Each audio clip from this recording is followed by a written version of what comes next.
Hello my rock stars. आज हम इस वीडियो में पढ़ेंगे the chapter biodiversity and its conservation with the help of mind map for your NEET exam. Chapter weightage देखेंगे तो इस चैप्टर से आएगा around 2 questions for your NEET exam. And first देखेंगे बायोडाइवर्सिटी का मतलब क्या है।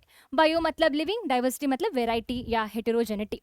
The term biodiversity has been given by Rosen and it has been popularized by Edward Wilson. Okay, Rosen Wilson, देखो it is rhyming है ना। And introduction के part में कुछ कुछ फैक्ट दिया है, जैसे there are around 20,000 species of orchids, there are around 20,000 species of ants, 28,000 species of fish and around 300k species of beetles. Out of all these species, out of all the species discovered till date, 70% of them are animals, 22% of them are plants, and fungi मतलब 22% में ही आता है plants और fungi, and 8% are others. Okay, so in general biodiversity के बारे में देखेंगे। इनवर्टिब्रेट्स में सबसे ज्यादा होता है insects, and then molluscs, and then crustaceans, and then other animals. याद करने का ट्रिक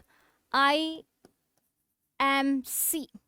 ओके, वर्टिब्रेट देखो तो फर्स्ट होता है फिश, देन होता है birds, then reptiles, then amphibian, then mammal. The trick to remember is FB Ram. Okay, and then plants देखो, फर्स्ट मैक्सिमम होता है angiosperm, and then fungi, and then algae, and then mosses, and then F ferns, and then lichens. याद करने का trick, angiosperm fungi तो अलग से याद करना पड़ेगा। First angiosperm, then fungi, and then you can, for rest of the species you can remember as a most famous lichen. A is algae, M हो गया mosses, F हो गया ferns, L is lichen. So ये हो गया कुछ कुछ biodiversity के बारे में। Next देखेंगे, there are 3 different levels of biodiversity. Genetic diversity, genetic level में होता है ये। So genetic diversity होता क्या है? Species diversity, genetic diversity. So एक ही स्पीशीज के अंडर आप फर्दर अलग अलग डाइवर्सिटी देख सकते हैं। Okay, for example if you consider rauvolfia serpentina करके एक हाईली मेडिसिनल एंडेंजर्ड प्लांट होता है, वेस्टर्न घाट्स में होता है, हिमालयन रेंजेस में होता है। सो जैसे ही आप हिमालयन रेंजेस में ऊपर ऊपर जाओगे, आपको ये रवोल्फिया का जो ability of storing reserpine drug जो है ना, वो ज़्यादा दिखने के लिए मिलेगा। सो यहाँ हो गया जेनेटिक डाइवर्सिटी, है ना। एक ही स्पीशीज में, as and when you go to the higher ranges of Himalaya, higher altitude ranges of Himalaya, we will be able to see more ability of storing reserpine in Rauwolfia. And coming to strain, more than 50,000 strains of Oryza sativa, that is rice का scientific name होता है ना। सो वो species जो है ना, वो species के अंडर ही आपको मोर देन 50,000 स्ट्रेन्स देखने के लिए मिलेगा, and more than 1,000 varieties of mango, mangifera indica आपको देखने के लिए मिलेगा। सो ये हो गया genetic diversity. Coming to species diversity, Western Ghats में होता है हाईएस्ट स्पीशीज ऑफ एम्फिबियंस, क्योंकि वेस्टर्न घाट्स में अच्छा खासा बारिश आता है, सो अच्छा सा पानी रहता है। सो कॉज ऑफ दिस ऐसे याद कर सकते हैं, there is going to be more amphibians over here, अलग अलग स्पीशीज ऑफ एम्फिबियंस यहाँ होता है ज्यादा। And coming to ecological diversity, मतलब अलग अलग इकोसिस्टम ज्यादा कहाँ होता है। So in India there is going to be more ecological diversity compare to that of Norway, है ना। इंडिया में पूछो क्या नहीं है, डेजर्ट भी है, हिमालयन रेंजेस भी है, कोस्टल प्लेसेस भी है, सब कुछ है। So there is going to be more biodiversity, I mean more ecological diversity, and India covers, cause of this more ecological diversity, India covers very less space in the earth, that is just 2.5% area of earth has been covered by India, lekin around 8.1% of biodiversity, that is 3 times more than the area it is covering the biodiversity. Okay, so among cause of this, India is one among the 14 mega biodiversity country. Okay, so ये जो biodiversity है, diversities of organisms that we are able to see, so इस ये जो diversity को document करता है IUCN, वो अपना रेड लिस्ट भी बनाता है, which are endangered, which is extinct, which is getting extinct, which is threatened, all these things. IUCN in 2004 said that more than 1.5 million species have been documented. And extreme estimation ये कहता है 20 to 50 millions of species है हमारे अर्थ में करके, which is not practical, मतलब we can't believe it. So इसीलिए Robert में ही सेज नहीं नहीं 7 million of species we have in the earth. So basically ये जो एस्टिमेशन नंबर जो दिया है, they have given this number 20 to 50 million species they said based upon, देखो ओशन में हमें पता नहीं है क्या क्या स्पीशीज है, और हिमालयन रेंजेस देखो, अमेजॉन फॉरेस्ट देखो, हमें पता नहीं है क्या क्या और स्पीशीज वहाँ रहता है ना. सो इसीलिए ये एस्टिमेशन दिया हुआ है. लेकिन रॉबर्ट में says let's give some practical number, come on. So 7 million species are present in the earth. Okay, so all existing species can vanish within 200 years if we continue same deforestation, same pollution हम ऐसे करेंगे, same exploitation हम करेंगे, तो everything is going to get extinct in another 200 years. So now we will be seeing कहाँ और क्यों हमारे ये जो इंडिया में ज़्यादा बायोडाइवर्सिटी है. So if you see as and when we actually ये चीज़ हमने प्रीवियस चैप्टर में भी पढ़ा था. As when you go from middle to the you know upper part of the equator, मतलब मिडल इक्वेटर से पोल जाओ, टेम्परेचर कम हो जाएगा, है ना. And along with that even species diversity is also going to reduce. So equator में 0 degree, that is equator में, कोलंबिया में around 1400 species of birds can be seen. India में है, that is near equator, 1200 birds का species. New York में 105 birds का species, Greenland में 56 birds का species. So as in when you go to the pole, the species का diversity जो होता है ना, वो कम होता रहता है. Obvious reason is, the very first reason is solar input यहाँ कम होता है, सीजनल चेंजेस कम है, इक्वेटर में ज्यादा से ज्यादा गर्मी होता है, बारिश होता है ना. And relatively hence cause of the less seasonal changes there is going to be relatively undisturbed area, and hence more speciation can be seen in the equator area. Okay, now let's see the diversity of Amazon rainforest. Invertebrates सबसे ज़्यादा है. आप यहाँ भी देखो तो first हमने देखा इन्वर्टिब्रेट्स में इंसेक्ट ज़्यादा है, सो इन्वर्टिब्रेट फर्स्ट ज़्यादा ऐसे याद कर सकते हैं. एंड देन प्लांट्स, एंजियोस्पर्म है ना, एंजियोस्पर्म ज़्यादा है. नेक्स्ट ग्राफ में हमने देखा एंजियोस्पर्म ज़्यादा है, ग्राफ नहीं पाई चार्ट में. सो इन्वर्टिब्रेट सबसे ज़्यादा है अमेजॉन फॉरेस्ट में, that is 1200 I mean sorry 1,25,000 invertebrates है. Of course there is a reason for this, क्योंकि अमेजॉन रेन फॉरेस्ट है ना, रेन फॉरेस्ट जब होता है यहाँ इंसेक्ट्स भी ज़्यादा होता है. And plants is around 40,000, fishes is going to be around 5,000, birds is 1,300, and amphibians is 427. mammals का भी species का number है 427, and reptiles is 358. so ये कैसे याद रखें, invertebrates, plants अलग से याद करना पड़ेगा. and then we have FB ram, लेकिन R is at last over here, that is reptiles comes last. okay, सो ये हो गया diversity of Amazon rain forest. Next देखेंगे importance of biodiversity. So David Tilman ये बोलता है कि as and when the biodiversity increases the stability is also going to increase. मतलब एक जगह में मानो डाइवर्सिटी बायोडाइवर्सिटी ज़्यादा है, cause of increased productivity and everything, even the stability of that area with respect to biodiversity productivity is also going to be more.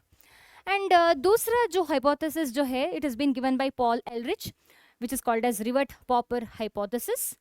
so जैसे हमारे aeroplane में रिवर्ट पॉपर, मतलब ऐसे मानो स्क्रू और उसका बोल्ट जो है ना, सो स्क्रू और बोल्ट को यहाँ रिवर्ट पॉपर बोलते हैं.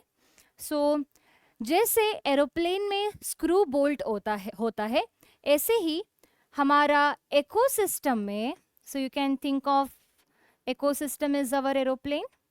ओके, एंड ये नट बोल्ट जो होता है ना, सो ये है हमारा स्पीशीज.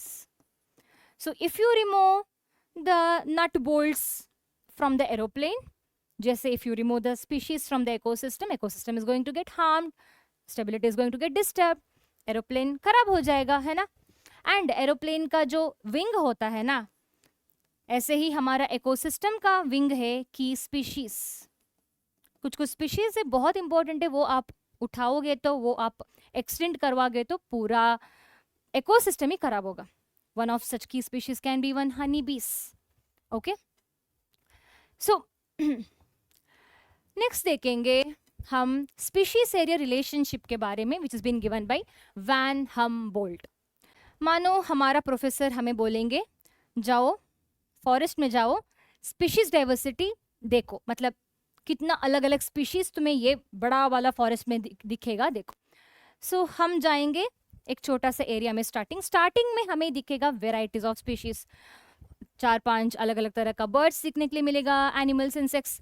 लेकिन as and when you go to more areas in the forest, area बढ़ता जाएगा, स्पीशीज का डाइवर्सिटी नहीं बढ़ेगा, रिपीटिशन हो जाएगा ना. There is going to be repetition of the species. So this is why initially there is going to be increase of the species richness. फिर after some time you can see as and when the area is increasing, इतना ज़्यादा amount में species का richness जो है, diversity जो है, वो बढ़ेगा नहीं. Okay, so we will be getting we can actually use a equation over here to calculate the species richness, that is S is equal to CA square, sorry C A Z. Okay, so यहाँ C क्या होता है, C is y intercept and Z is it's a slope which is nothing but regression coefficient. Okay, so ये regression coefficient क्या है, and A is area, S is species richness.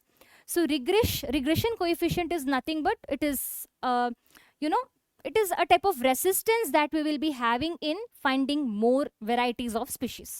Okay, लेकिन जब ऐसा वाला ग्राफ हमें मिलेगा, it is difficult to actually sit and calculate the species richness, so that is why we have to put log on both the side. जब हम log use करेंगे on this particular equation, हमें मिलेगा log S is equal to log C plus Z log A, है ना. और हम ऐसा वाला ग्राफ हम यूज कर सकते हैं when we use the log. Okay, और ये रिग्रेशन कोएफिशिएंट का वैल्यू होगा, it can be from 0.1 to 0.2 and it can increase from 0.6 to 1.2, इससे ज़्यादा नहीं बढ़ेगा. ओके, सो ये हो गया हमारा species area relationship, quite important. Next देखेंगे हम लॉस ऑफ बायोडाइवर्सिटी के बारे में.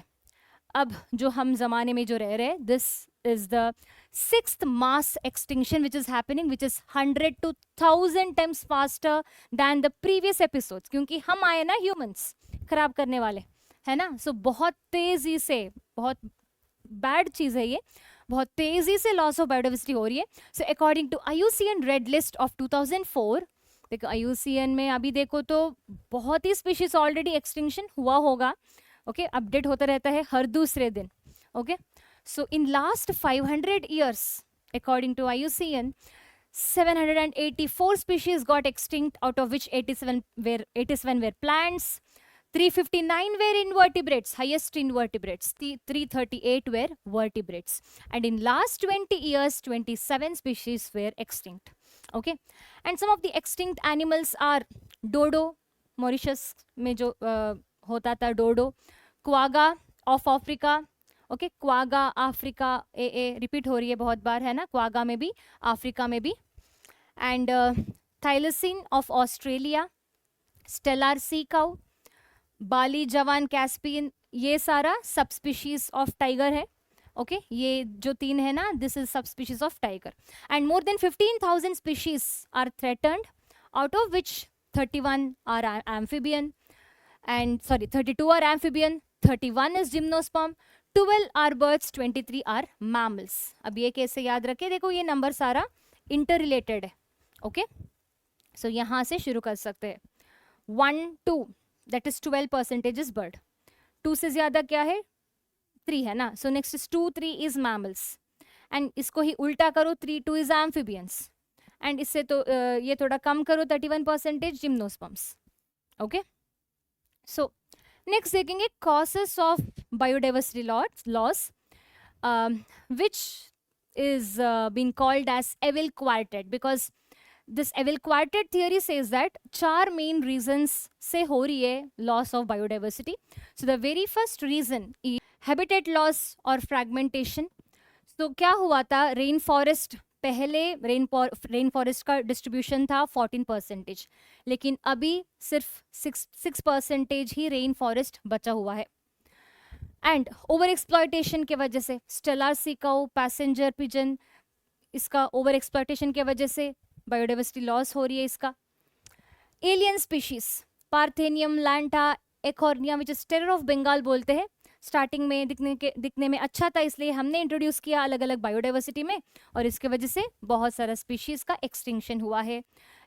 बहुत सारा स्पीशीज एंडेंजर्ड, थ्रेटन्ड है। नाइल पर्च करके एक तरह का फिश को इंट्रोड्यूस किया, इसके वजह से around 200 species of cichlid fish got extinct. And when African catfish was introduced into a particular lake, वहाँ का जो इंडिजीनियस कैटफिश जो है, ओरिजिनल जो वहाँ का कैटफिश जो है, एक्सटिंक्ट नहीं हुआ but they got threatened.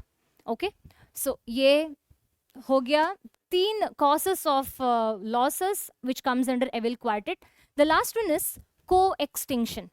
Okay, so we can consider one example. मानो एक तरह का इंसेक्ट है which is able to pollinate a particular type of a flower. जब वो इंसेक्ट को वहाँ से हटाओगे, फ्लावर भी एक्सटिंक्ट होगा, फ्लावर भी वहाँ से निकलेगा। सो दिस इज व्हाट इज को extinction.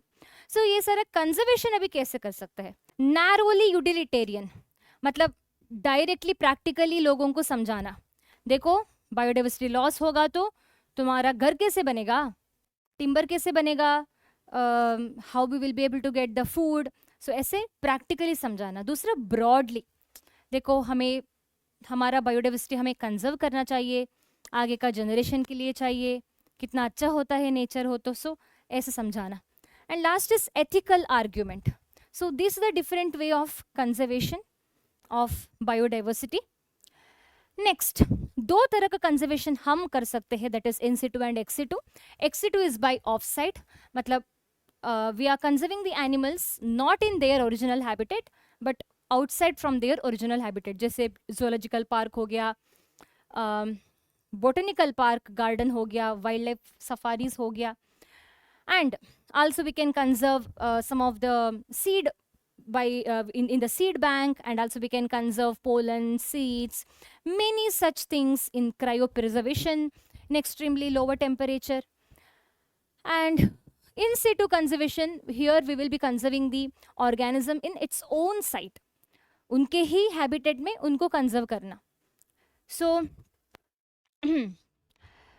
there are total 34 hotspots in the world, out of which 3 are in India.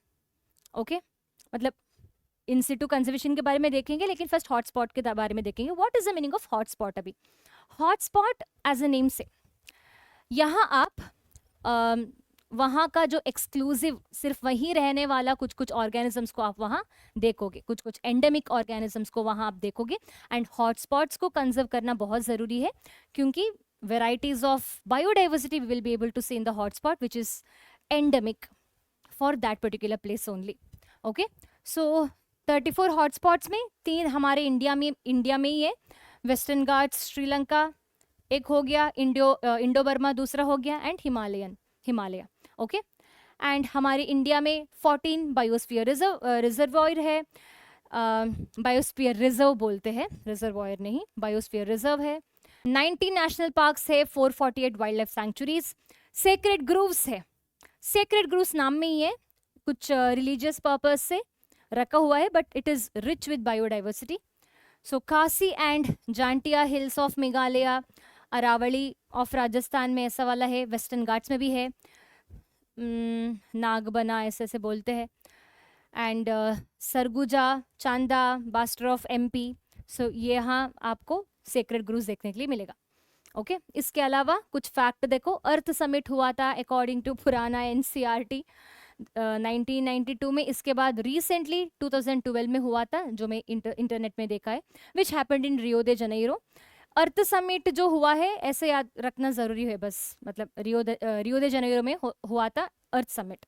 Okay, world summit हुआ था जोहान्सबर्ग में, the latest is 2012, but it happened before 2002। So ये हो गया हमारा chapter biodiversity and its conservation. So that's all, and let's meet the next class, next video. लाइक करो video को, शेयर करो, बाय बाय।